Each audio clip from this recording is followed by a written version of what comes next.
This video is brought to you by the official Flashy Instagram. Follow Flashy Magazine for updates on pop culture, reviews on music, and so much more.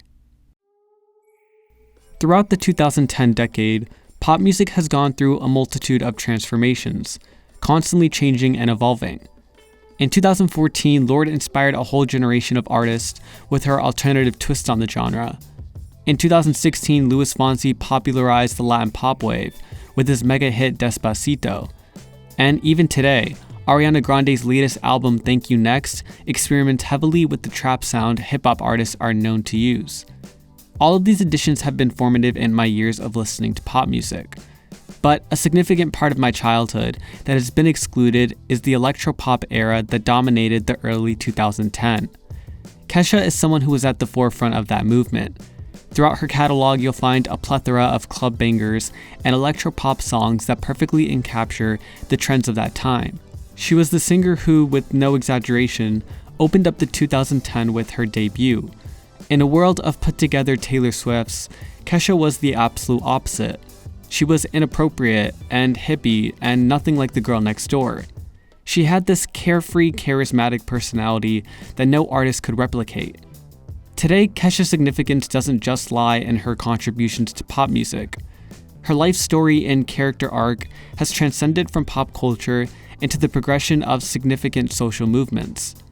In this video, I wanted to highlight that transformation and give you my opinion on the artist she is today. Let's get into it. Kesha Rose Surber was born in Los Angeles, California, but grew up in the hub of country music, Nashville, Tennessee. Her mother, a self-proclaimed hippie, was a struggling songwriter at the time she had Kesha. Due to their financial status, most of Kesha's childhood was spent on welfare payments and food stamps.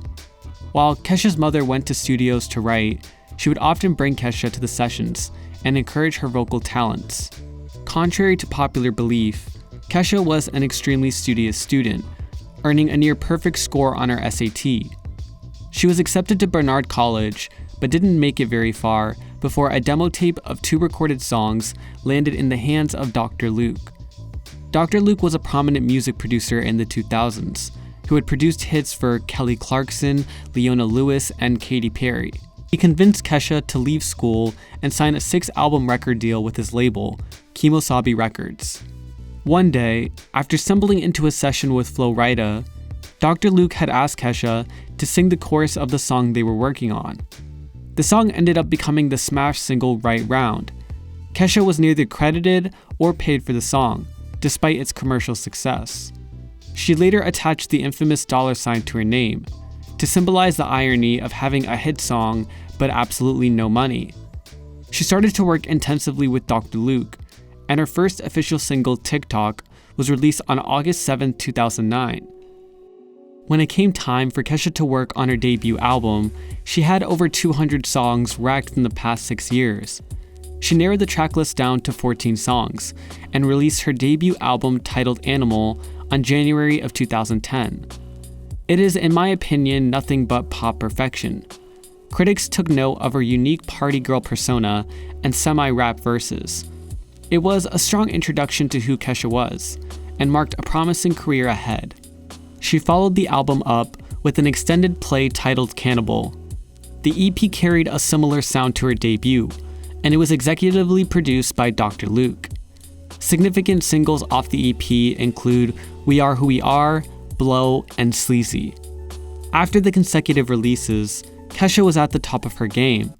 When it came time to pen her second album, she struggled with wanting to evolve from just the party girl she was established as. Her label rejected songs that weren't pop enough, and she has admitted to having very little control over the project. Nonetheless, her second studio album, titled Warrior, was released on November 30th, 2012. The album underperformed compared to her debut, and that can be attributed to many reasons. One of them being the single Die Young was pulled off of radio stations after the Sandy Hook Elementary shooting. Things looked like they were turning around after Kesha featured on the hit song Timber. It was a country-tinged pop song with the rapper Pitbull. The song hit #1 on the Billboard Hot 100. While many people believed she would be celebrating her #1, Kesha at the time admitted herself into a rehab center for an eating disorder. According to her mother, it was because of how the producer, Dr.Luke, had been treating her. Kesha sued Dr. Luke, stating he had been mentally and physically abusing her the years she had been working with him. That same day, Dr. Luke denied the claims and sued Kesha right back for defamation of character. It had become a heated time in pop culture. Many celebrities and fan bases came to support Kesha, with the term Free Kesha going worldwide. After 3 years of fighting, the judge denied her appeal to be broken from her contract. She would be forced to be under Kemosabe Records, but she wouldn't be forced to work with Dr. Luke. Kesha's third studio album had been stalled for 5 years. Everyone was excited and anxious to hear the sound of her new music. What was she going to come back with?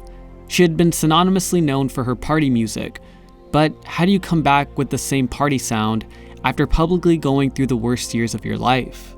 On August 11, 2017, Kesha released her most vulnerable and beautiful piece of work yet, Rainbow. With all the emotional trauma she dealt with, she beautifully expressed her pain and humanized herself from just that college party girl. The project received universal acclaim, and it was even nominated for a Grammy for Best Pop Vocal Album. Her latest album, High Road, was released just a few weeks ago. Kesha attempts to go back to her party animal antics, even featuring a past version of herself in one of the songs. However, the album doesn't come across as a pure pop project. It feels more of a continuation of the person she became on Rainbow. It's not a bad thing, but if you're expecting a bunch of super catchy pop songs, you'd be better off looking at her old discography. If I had to pick a pop artist that had more of a transformative journey in the past decade, I would give it up to Kesha. She started the 2010 decade at the top of the charts, with a hyper-commercialized version of who she was. Today, Kesha has evolved into an artist who is taken more seriously and critically respected. I think $sign Kesha will always be a part of who she is, but I don't think she's ever going to go back completely. She has gone through more than any pop artist should have to, and the fact that she came out triumphant is an attest to her willpower and artistry. That's something that should be celebrated, even if it's the downfall of one artist, but the rise of another.